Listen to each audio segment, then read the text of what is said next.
Voilà,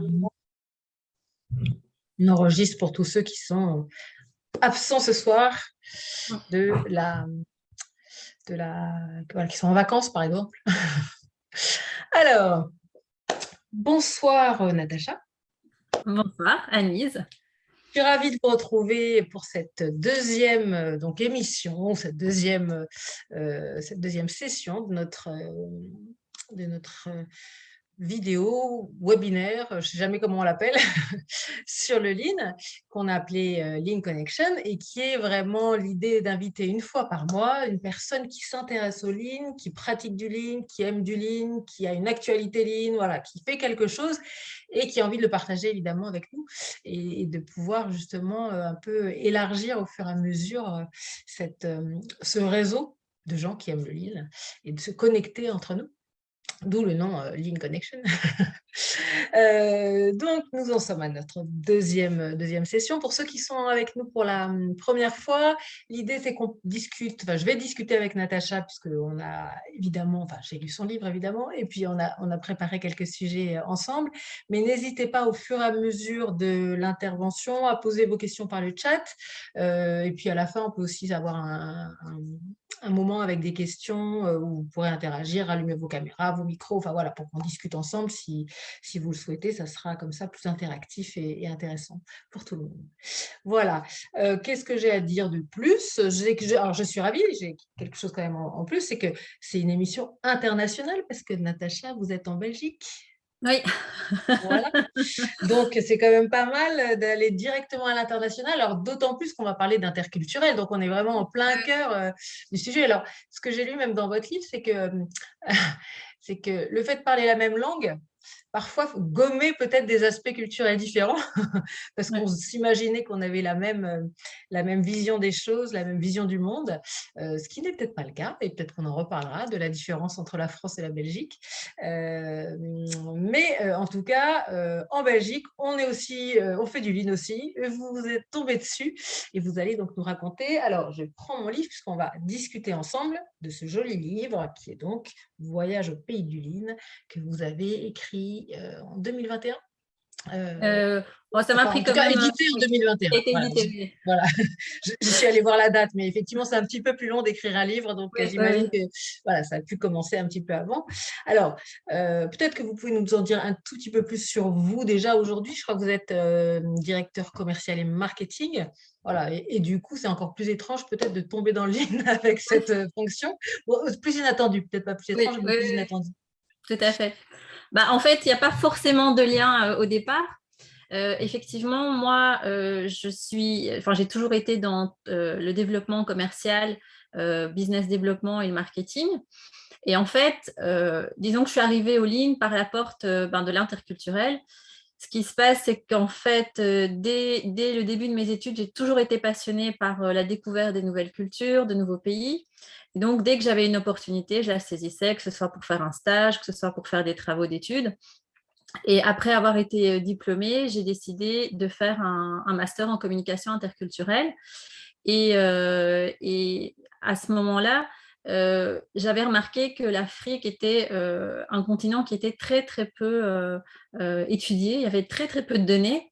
Et connaissant déjà les autres continents, alors pas de long en large, mais enfin, j'avais déjà eu la chance d'aller un petit peu visiter, je me suis dit, je vais aller voir par moi-même. Et donc, j'ai rejoint un groupe industriel qui m'a envoyé en expatriation durant 15 ans.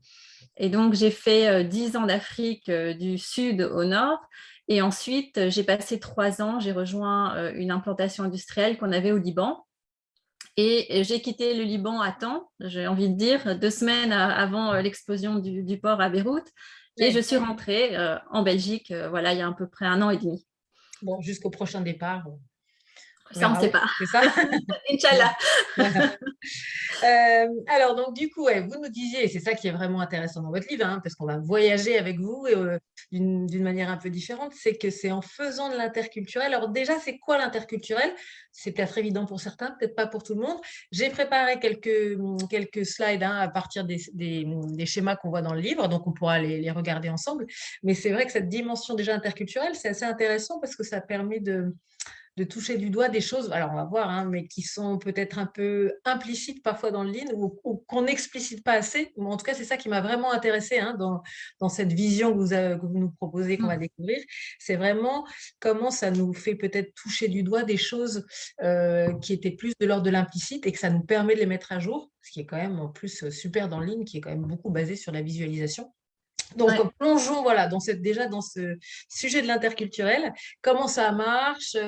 Qu'est-ce qui a été, voilà, qu'est-ce qui a été pour vous une aide pour comprendre le livre, même sur ce sujet de la culture? Est-ce que vous pouvez nous raconter un peu? Oui.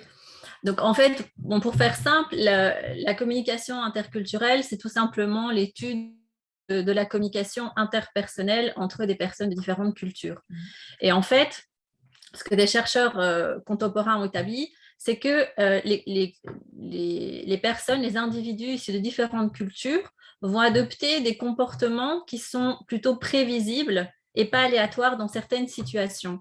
Et ils en ont déduit en fait que les personnes ont des orientations culturelles qui sont liées en fait à une hiérarchisation de valeurs qui est différente.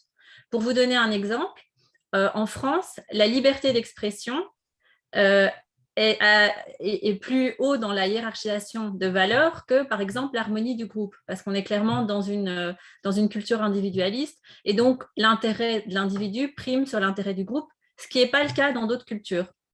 Et donc, ces chercheurs, en fait, ont établi dans un certain nombre de domaines, alors il y en a un très grand nombre, mais c'est le rapport au temps, c'est le rapport aux autres, c'est le rapport à la hiérarchie, enfin voilà, donc il y en a toute une série dont on pourra parler par la suite.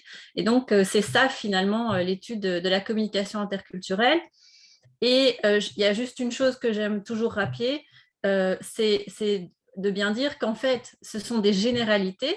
On fait des généralisations parce qu'elles vont permettre d'avoir des attentes éclairées sur des comportements par rapport à une culture. Maintenant, ce n'est pas les cultures qui ont des interactions entre elles, c'est bien des individus. Et forcément, il y a aussi une part qui est liée aux individus. Donc ça, il ne faut jamais l'oublier.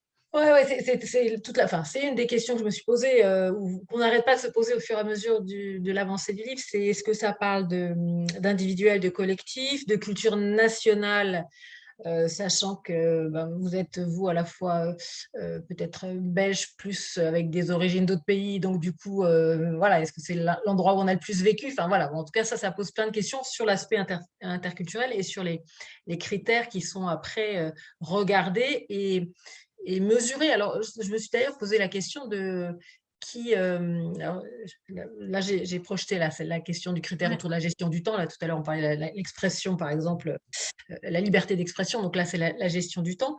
Comment on mesure la sensibilité à Oui. cette question de la gestion du temps et elle est aux doubles polarités, enfin la polarité flexible et planifiée Oui, qui oui, sont oui. sur la slide. Donc là, en l'occurrence, sur cette dimension-là, en fait, on va évaluer si l'agenda prend le pas sur la relation ou bien si c'est la relation qui prend le pas sur la gestion d'un agenda. Et en fait, c'est déterminé par des études. En fait. Donc l'essentiel des modèles interculturels se sont basés sur des études de chercheurs. Et donc, en fait, on prend le point médian par rapport à une population pour déterminer en fait où se trouve le pays. Finalement, ce qui est important, ce n'est pas tellement le score. Ce qui est important, si vous voulez, c'est comment un pays va se placer par rapport à un autre. Est-ce qu'on est plutôt à droite du pays ou à gauche? Parce qu'il y a une relativité culturelle.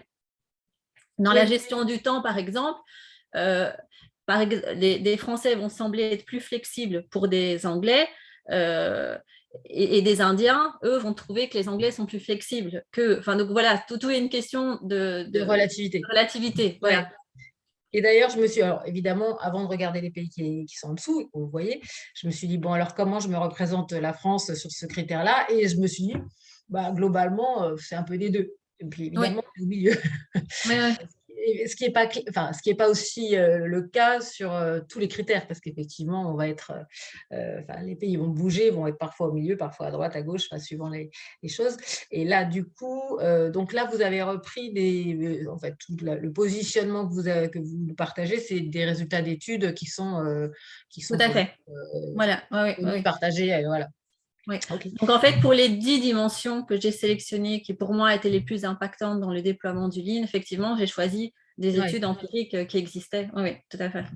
Voilà. Donc, c'est en connaissant du coup cette question de comment on regarde l'impact des cultures dans la communication et donc sur un tas de critères qui sont, j'imagine qu'il y en a, enfin, je ne sais pas combien il y en a peut-être pas 50 non plus, mais il y en a quand même un certain nombre. Il y en a peut-être 50. C'est ça. Il y en a peut-être, parce qu'il y a beaucoup de D'accord. modèles qui existent. Oui. Euh, un jour, vous vous êtes réveillé, vous êtes dit, super, je vais le faire pour le lean, ou il y avait autre chose avant, en disant, enfin, qu'est-ce que vous aviez constaté? Et du coup, vous avez découvert le lean en faisant des formations à l'interculturel. Enfin, comment c'est arrivé jusqu'à vous? Alors, c'est arrivé dans l'autre sens.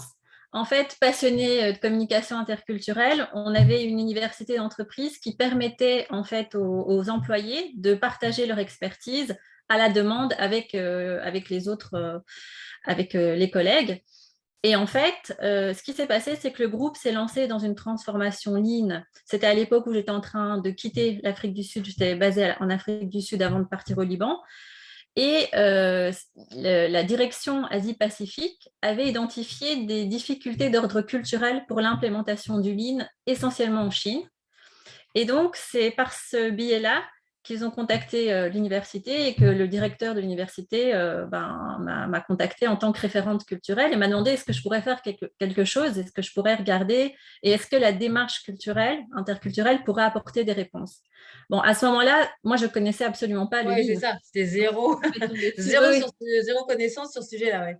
Non, j'en avais entendu parler, mais je ne savais absolument pas de quoi il s'agissait. Bon, de nature très curieuse, je m'y suis intéressée. Et j'ai eu l'opportunité de me former au Lean une fois que j'étais arrivée au Liban et de participer au déploiement. Et ça a été vraiment, je veux dire, un moteur supplémentaire parce qu'en fait, découvrir le Lean dans un pays, dans une culture qui n'est pas le sien, a mis en lumière davantage encore l'aspect culturel. Moi, j'étais arrivée au sein d'une entreprise qui était très hiérarchique, je peux dire même paternaliste. Il fallait se lancer dans un processus où on allait rentrer dans un mode collaboratif où la performance n'était plus le fait des managers, mais des équipes, où il fallait rendre les problèmes visibles, où il fallait aller engager, responsabiliser les équipes. Enfin, donc tout ça, c'était des pratiques qui étaient culturellement assez compliquées et qui nécessitaient en fait un accompagnement pour les équipes. Et c'est comme ça, en fait, que j'ai lancé le premier module sur base des observations, sur base de ce que j'ai étudié et que j'ai pu lancer ça au départ, donc en Chine. Du coup, enfin, j'imagine que, alors, non, je sais pas que j'imagine, je vais poser la question. Vous avez construit du coup un outil. Cet outil, il existait déjà pour vous sur la question interculturelle pure, et du coup, vous l'avez adapté pour le Lean, ou avec, en tout cas, vous avez mené une réflexion qui permettait aussi de l'utiliser pour le Lean, ou bien c'est créé de rien du tout, enfin, ex nihilo. Euh, Alors, il existe des modèles interculturels où en fait, on va placer les dimensions, enfin les pays sur des axes linéaires. Et en fait, ça ne répondait pas tellement à la vision du Lean, qui est une vision qui est très holistique. ouais. Donc, l'idée, c'était de le mettre dans une boussole. Et donc, j'ai repris des dimensions qui existaient, qui me semblaient être les plus pertinentes en fait dans le déploiement du Lean. Et donc, voilà, j'ai créé un outil, Alors, je vais qui... le partager, évidemment. Enfin, j'ai partagé déjà les 10 dimensions. Voilà. Qui sont celles-ci. Et après, on verra évidemment quelle, quelle forme ça peut prendre concrètement. Donc là, c'est en fait ce qu'on disait, c'est quand vous dites j'ai choisi les critères qui me semblaient pertinents dans le Lean, c'est ça, c'est gestion du temps, vision du temps, orientation temporelle, prise de décision, hiérarchie, pensée, orientation relationnelle, application de la règle, raisonnement et modération du risque. Ça, c'est du coup, les 10 critères sur lesquels vous êtes dit, globalement, dans ma compréhension du Lean, c'est ça qui va faire la différence entre enfin, on est proche, on est loin, ou on est Surtout, cohérent, oui, congruent ou voilà. très éloigné, quoi. Mais c'est surtout les critères où il y avait un accompagnement qui était nécessaire en fait quand on le déploie au sein d'une culture, voilà, là où ça pouvait poser problème. Donc l'idée c'était d'identifier dans un premier temps les obstacles pour pouvoir anticiper, puisqu'on avait des acteurs de terrain qui étaient là pour faire la transformation et qui avaient besoin d'être accompagnés. Et pour la petite histoire, quand j'ai donné la première formation, donc à ce moment-là, l'outil n'existait pas encore. Le responsable du programme Lean en Chine était un Sino-Australien qui avait quitté la Chine pour se rendre en Australie pour ses études, qui avait rejoint Toyota en Australie et qui ensuite avait rejoint le groupe en Chine pour déployer le Lean. Et après la formation, il m'a dit, j'ai réalisé à quel point j'étais devenu australien. Et en fait, il y avait un sujet dont on avait parlé qui était notamment les réunions. Donc, souvent, les gens se demandent, mais voilà, comment ça se fait qu'on ne peut pas facilement discuter des sujets comme ça. Mais en fait, organiser une réunion, tout le monde comprend ce que ça veut dire. Maintenant, l'objectif d'une réunion n'est pas le même en fonction des cultures. Lui, il était anglo-saxon, donc pour lui, une réunion, ça servait à prendre une décision. En Chine, eh bien, bon, il n'y avait pas travaillé, il avait passé sa jeunesse, mais enfin, il n'était pas dans le monde du travail. En Chine, une réunion, c'est pour informer d'une décision qui a été prise. Ce n'est pas l'endroit où on prend les décisions. Ça se décide Tout ailleurs. comme, voilà, et tout comme en France, une réunion, c'est l'occasion d'exposer des idées, de débattre. Voilà, donc il y a plein d'aspects comme ça qui font que les personnes, les acteurs de la transformation chez nous qui étaient envoyés dans des usines à travers le monde, il fallait les aider aussi à décoder un nouveau langage. Et c'est... En fait, qui était surtout, peu importe le sujet, mais sur le Lean qui demandait une transformation peut-être encore plus de pratique, Tout à encore fait. plus importante de comprendre ce décalage entre le but à atteindre et le point de départ. Ouais, ouais, ouais. Ouais. Parce qu'il y a aussi une tendance que j'ai notée au niveau du Lean, c'est on a tendance évidemment à se focaliser sur tout ce qui est outils et méthodologie. Et puis dans la partie change management, on ne tient pas souvent compte de l'aspect culturel. On oublie que ce sont des hommes et des femmes qui doivent mettre en place des méthodologies, mais qui ont leurs propres référents culturels et que finalement, voilà, ça ne coule pas toujours de source. Alors, je me suis posé justement la question à ce propos parce que, alors, Toyota, pour le coup, ils sont restés longtemps, une grande partie d'abord du temps au Japon, dans leur pays d'origine. Et puis après, ils ont commencé à monter des filiales communes avec notamment les Américains, TTMK, enfin bon, NUMI, enfin, on a eu plusieurs usines qui ont été implantées, enfin ouvertes et implantées en Amérique. Et donc, du coup, c'était intéressant. Je me suis rappelé soit de book club qu'on avait fait sur le sujet, soit de petits films qu'on voit sur l'histoire de Toyota et notamment comment ils ont travaillé pour acculturer ensemble, alors notamment les Américains, la pratique du Lean, enfin du TPS en tout cas. Et, et en fait, je pense j'ai l'impression et que ce que j'ai vu et lu montre qu'ils y ont accordé une très grosse importance, eux, en tout cas, en Ouais. comprenant que cet écart était source de risque de dysfonctionnement et qu'il fallait justement, ils ont passé un temps fou quand on regarde les cursus de formation des personnes américaines dans les usines, ça a été des cursus de formation excessivement très longs, mais qui permettaient sans doute d'adresser cette question de la culture, puisque petit à petit, on commence à pratiquer autrement, à s'ouvrir à d'autres pratiques, à essayer de comprendre différemment, et avec vraiment une pratique en plus one-to-one, puisqu'en fait, il y avait un binôme entre chaque Américain et une personne de chez Toyota. Donc, c'était vraiment très, très individualisé et ça permet sans doute d'adresser ce sujet de la culture de manière un peu plus incarnée, émotive et pas trop bureaucratique, quoi. de type il faut changer et on y va. Donc bon, ça m'a rappelé ça. Après, ce qui était intéressant dans votre livre, et puis après, évidemment, on va regarder les boussoles que ça donne sur les différents pays, mais c'est l'idée de revenir sur chaque critère, déjà pour expliciter ce qu'il y avait dedans, et il y a des critères qui sont très simples à comprendre, d'autres c'est moins simple peut-être, ou en tout cas ils sont plus subtils.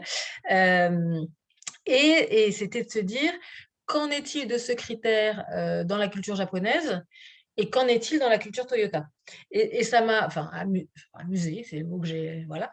Parce qu'en fait, on sait quand même que le TPS est justement un système qui a été construit avec des briques qui viennent de plein d'univers différents, de plein de cultures différentes.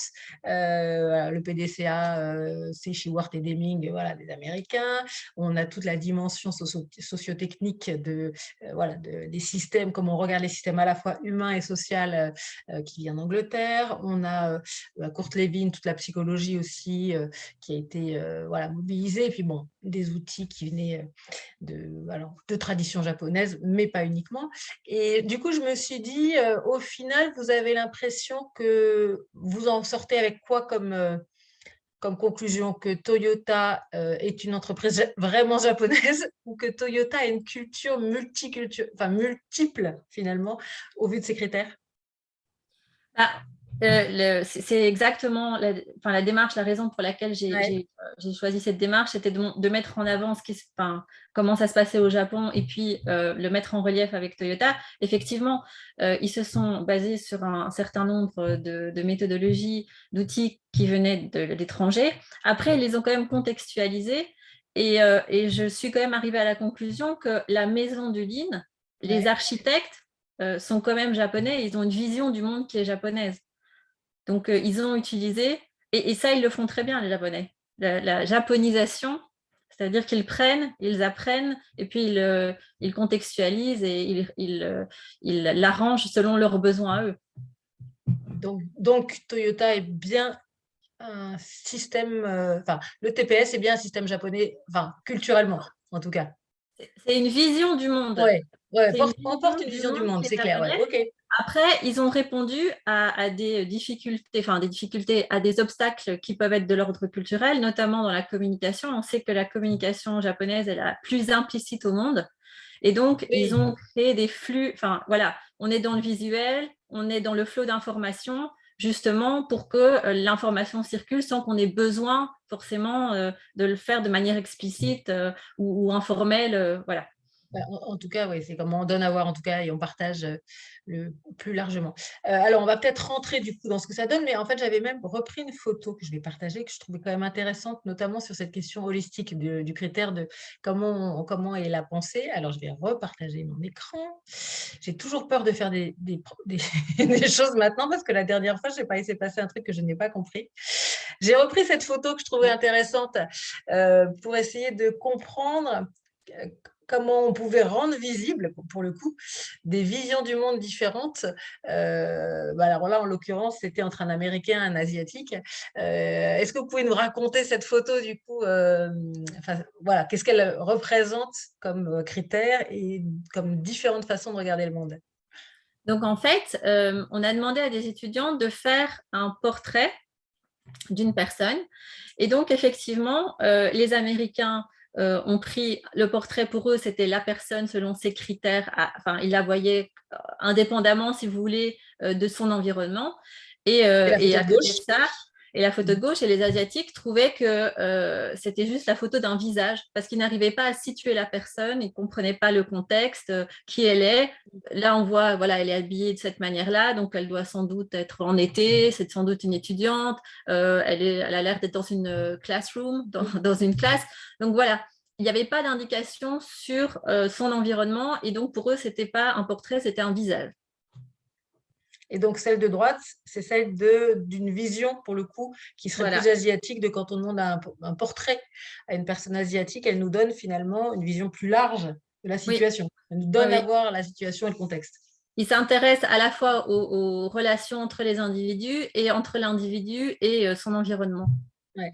Et donc, c'est ça qu'on appelle du coup une pensée holistique, c'est-à-dire qui est plus globale et qui n'est pas centrée sur un seul élément du système, mais Ouais. un peu plus large. C'est une des Ouais. illustrations, effectivement, oui.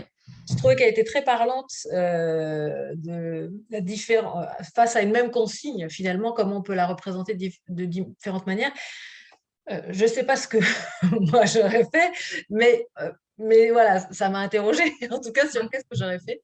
Et du coup, quelle est ma vision du monde?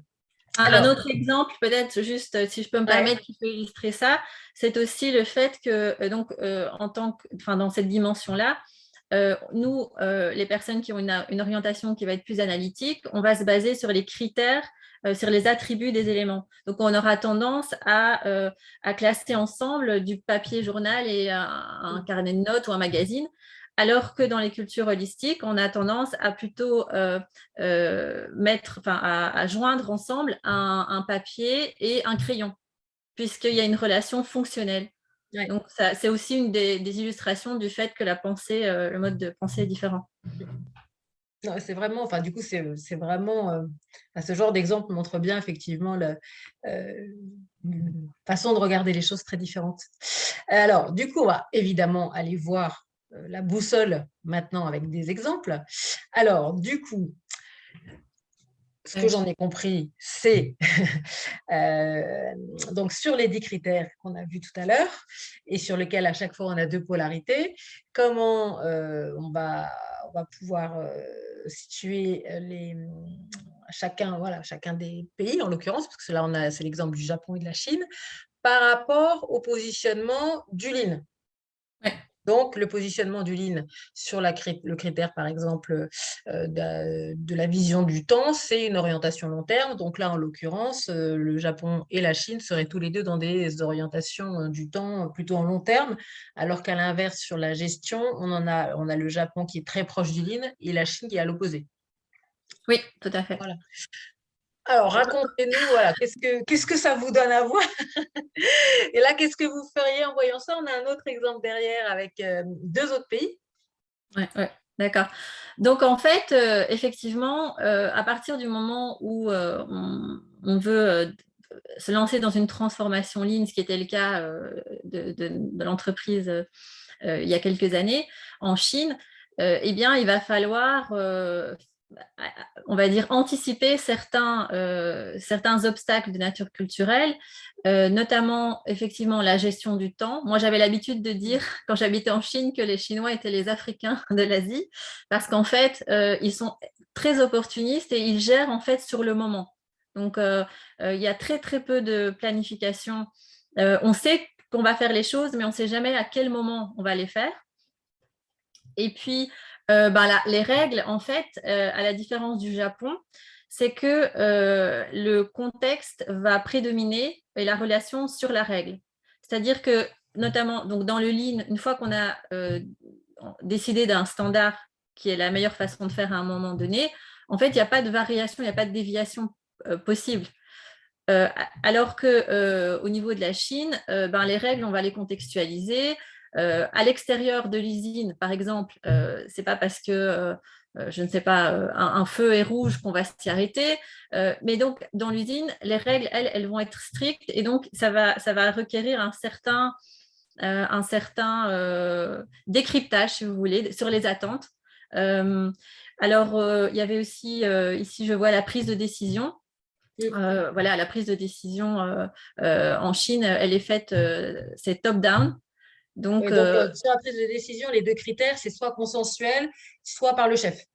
Exactement. Donc, le rouge et le bleu, ils sont plutôt sur une décision consensuelle, alors que le vert, donc la Chine, est plutôt en décision chef, par le mode chef.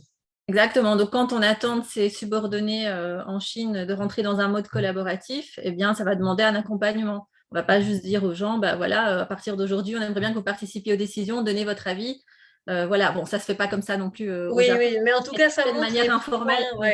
Ça montre les points de travail un peu plus durs ou un peu plus sur lesquels il va peut-être avoir plus d'incompréhension. Oui, tout à fait. Alors, aussi, au niveau de la décision, l'orientation culturelle va déterminer une chose, c'est que dans les cultures où la décision se fait top-down, comme par exemple en France, en général, la décision, on dit c'est une décision avec un petit d, c'est-à-dire qu'elle a été prise par le chef. Maintenant, il se peut qu'il y ait des informations qui vont arriver par la suite et qui vont infirmer, ou qui vont devoir être modifiées parce qu'on n'a pas tenu compte de tous les éléments au moment où la décision a été prise. Et donc, on peut la modifier. Tandis que dans les cultures, par exemple, comme l'Allemagne, où la décision, c'est du top-down, c'est le contraire, c'est une décision qui va être prise de manière plus consensuelle. Ça prendra plus de temps, mais une fois que la décision elle a été prise, on implémente. Oui, ça, c'est la question de la différence entre le temps de décision et le temps de passage à l'action. Exactement. Et là, enfin, pour le coup, ça fait référence vraiment à quelque chose que vous citez dans le livre, hein, toute la question du nemawashi, qui on prend plus de temps dans le lean pour discuter avant, confronter les différents types de connaissances, d'avis des uns et des autres. Pour une fois qu'on arrive à la décision, pour le coup, on est déjà calé et on peut vite passer dans la mise en œuvre de la décision. Ouais, tout à fait. Donc, c'est ça qui est aujourd'hui, finalement, dans la prise de décision consensuelle, qui est la référence et où on regarde effectivement, en termes de modèle, si on est dans ce modèle-là ou pas, ou à l'inverse, comme en Chine, quoi. Ouais, ouais. Moi, je reviens sur ce qu'on se disait tout à l'heure et que enfin, vous avez rappelé, c'est vraiment je me suis posé la question, par exemple, est-ce que je serais d'accord, moi, avec tous les critères qui ont été établis? Il y en a qui me semblent évidents, d'autres, c'est peut-être plus, voilà. Mais en tout cas, ce qui est sûr, et c'est ce que ça donne, c'est que ça donne à voir quelque chose qui est quand même de l'ordre de l'invisible, de l'implicite et du moins, enfin, pas très souvent pris en compte dans les organisations.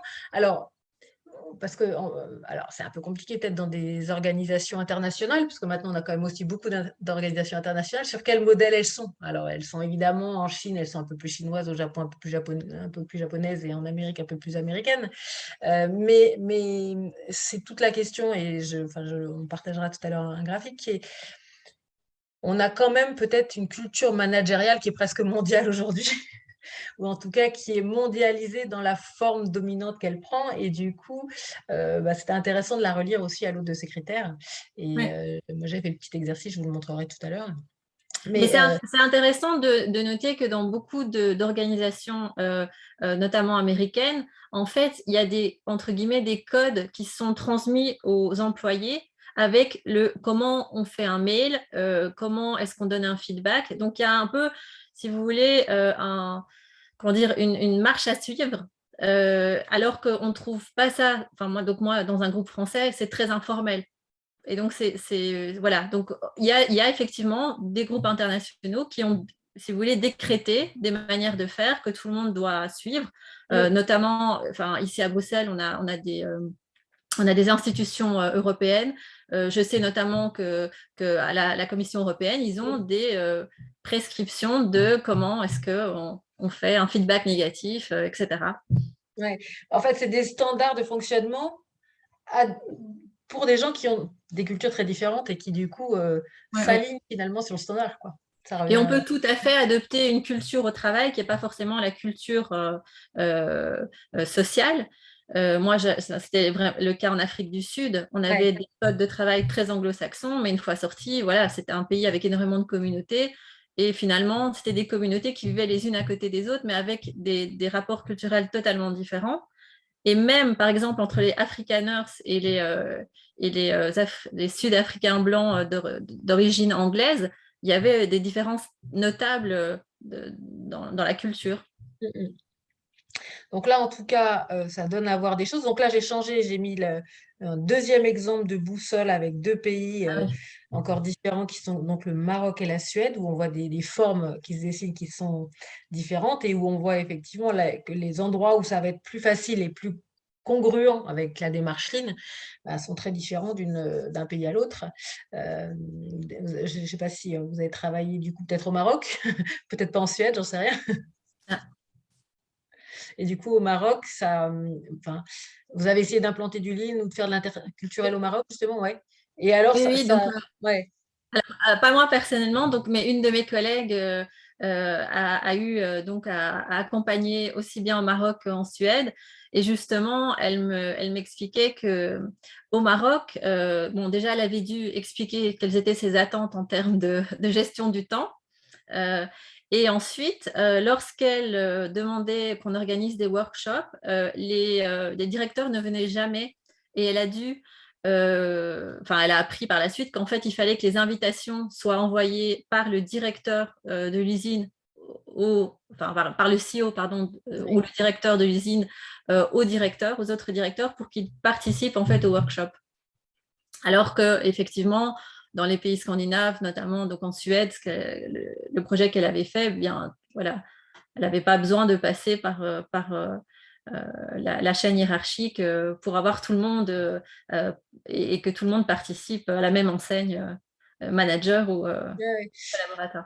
Alors après ça, enfin, je suis en train de me rappeler de cultures d'endroits différents que j'ai travaillé. En même temps, on va retrouver la même différence entre la start-up et la grosse bureaucratie, hein.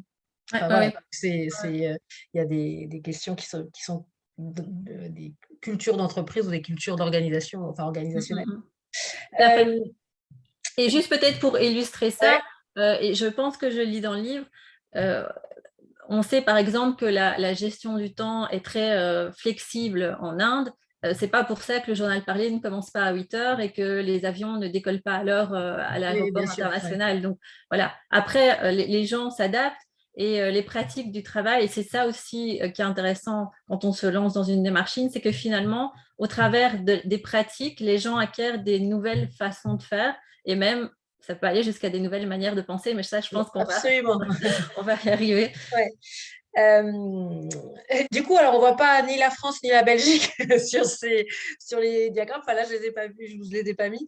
Euh, c'est possible de faire du lean en France et en Belgique au vu de, de ces modèles? Oui, oui, tout à fait. Alors, il y a une dimension qui nous sépare, mais qui est pas reprise dans le modèle, c'est la résolution des conflits. En Belgique, on est un pays de communauté et donc on est très consensuel. À la limite, il y a un proverbe qui dit qu'on aime trouver des problèmes pour pouvoir faire des consensus. Et puis, et puis les Français, bah voilà, vous êtes plutôt dans la confrontation. Ouais. Faut avoir des Nous, on se crée des convictions. problèmes, mais pas pour trouver des consensus, pour débattre. Ou voilà, Voilà. c'est ça? Enfin, je n'irai pas jusque-là, mais en tout cas, on aime confronter les idées. Et moi, pour avoir travaillé avec, enfin, j'ai eu des patrons de différentes nationalités, j'ai dû apprendre en fait à faire les consensus toute seule avec moi-même en me disant, bon, je peux aller jusque-là, je pense que c'est acceptable pour nous deux. Ouais. Et puis, il fallait que j'aille à la confrontation parce que sinon, ça passait pas. Donc, mais bon, on y arrive quand même, c'est ça? Oui, oui, bien sûr. Alors, du coup, moi, j'avais juste envie de partager avec vous, alors on parlera de ça peut-être après, à quoi ça m'a amené à réfléchir, en tout cas de regarder le modèle. Je ne sais pas si pour ceux d'entre vous qui sont avec nous ce soir ou qui nous écouteront après, si vous êtes familier de cette représentation du modèle managérial alors traditionnel à gauche qui est donc ce 4D, donc 4D parce que les 4 mots commencent par D, et puis le modèle managérial de la pensée libre, alors modèle managérial ou de la pensée stratégique, on va dire. Enfin, en tout cas, c'est un des schémas que vous trouverez dans le livre qui s'appelle La stratégie Lean de Michael Ballet, Jacques Chaise, Ori Fiume et Dan Jones.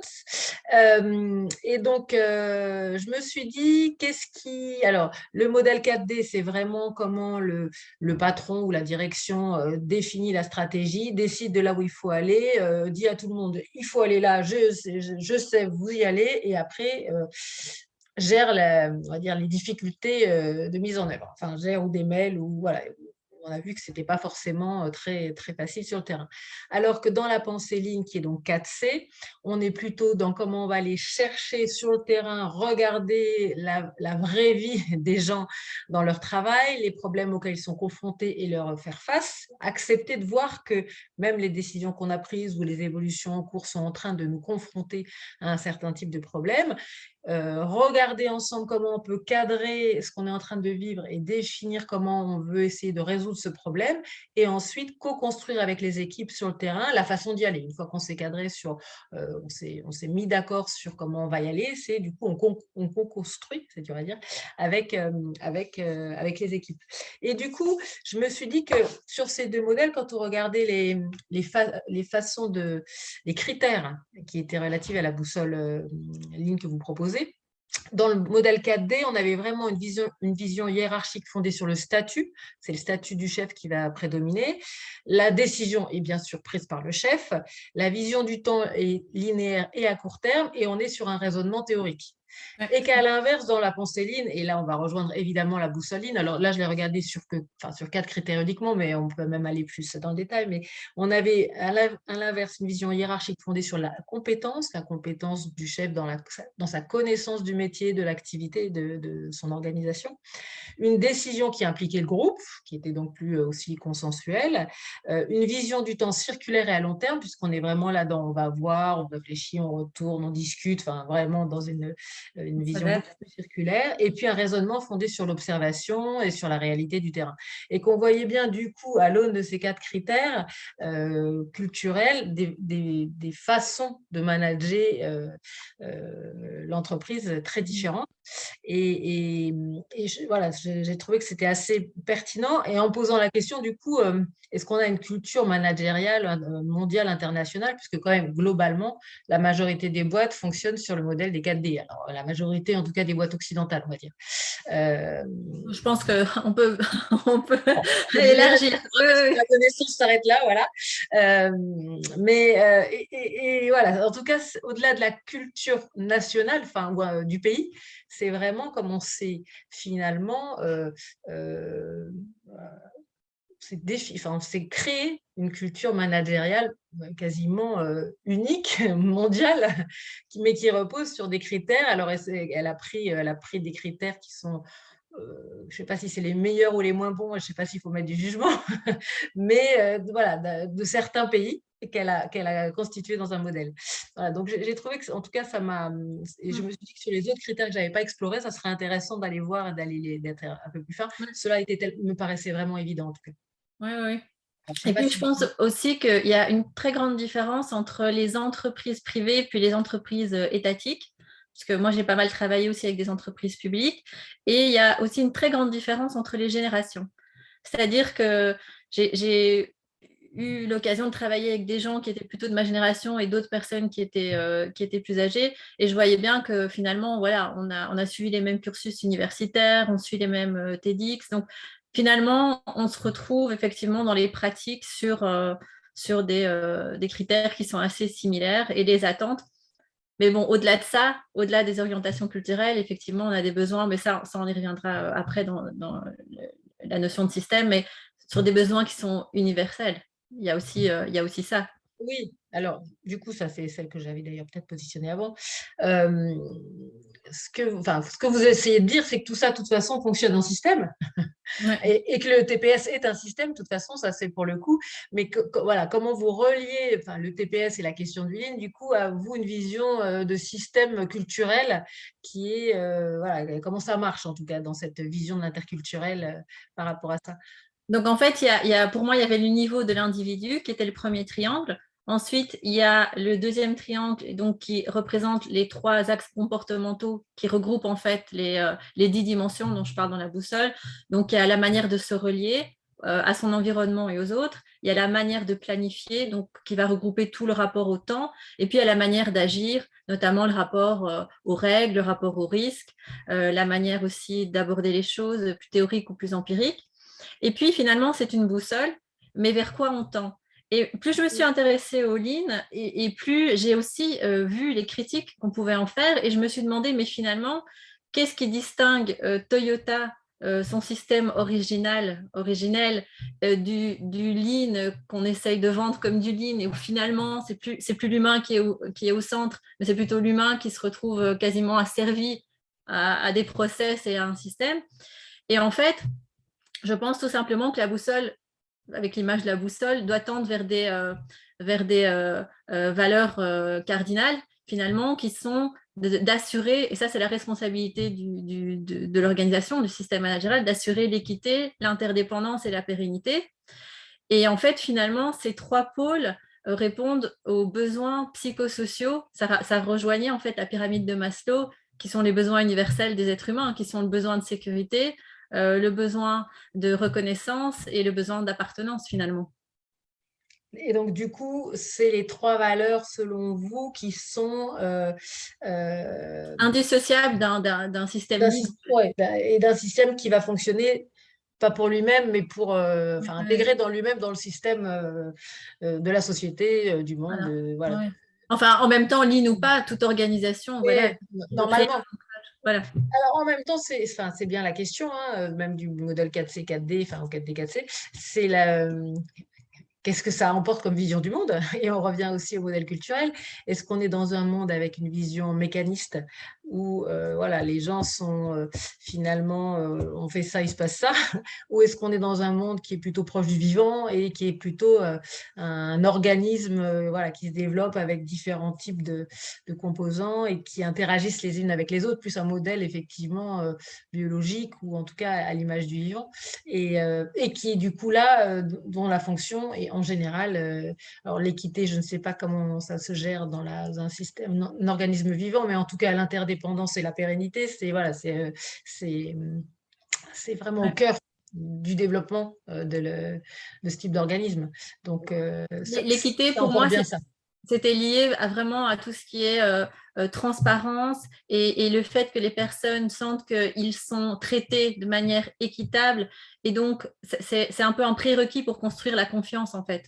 Ça, c'est pour le coup, par rapport à Toyota, c'est vraiment la brique du respect, enfin la brique ou le Oui, cœur du respect de chacun et de la considération que chacun est là pour contribuer et à sa place dans le système, pour le coup. exactement. Est un maillon Ouais. indispensable dans le système. Ouais. Alors, on s'approche de la fin. Je ne sais pas si vous avez des questions les uns ou les autres avant qu'on parte sur chacune notre citation du jour ou du soir.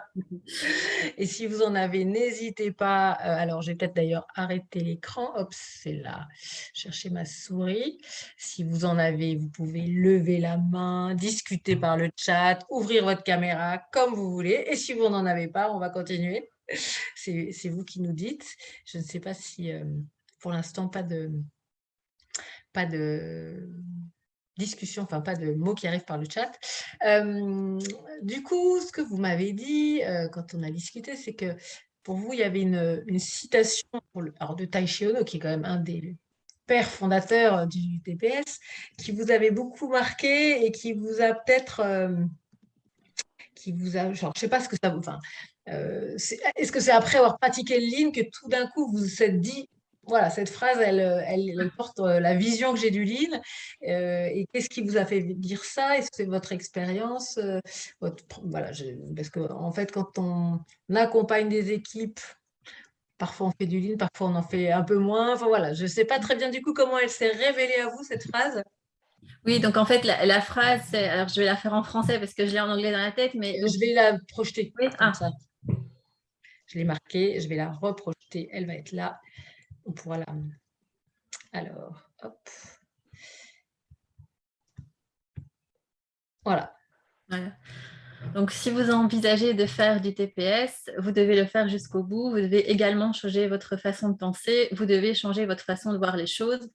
Et en fait, enfin, moi c'est ce que j'ai vécu en fait quand j'ai démarré mon voyage Lean. C'est qu'en fait, j'ai dû pratiquer le système 2 beaucoup plus souvent. J'ai dû apprendre à apprendre des autres.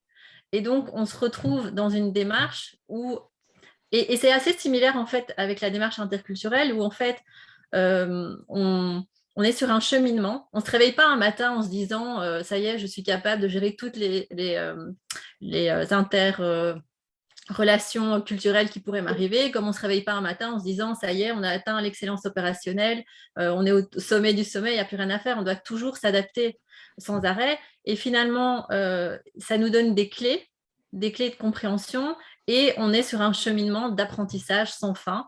Et le fait d'avoir pratiqué des outils qui m'obligeaient, ben, notamment, je crois que j'en parle dans le livre, mais la première fois que j'utilise le 5M, ben voilà, comme tout le monde, Ouais. je ne sais plus quel problème on nous avait soumis, forcément, ben, ça doit être ça et ça. Oui, mais il faut trouver 5M.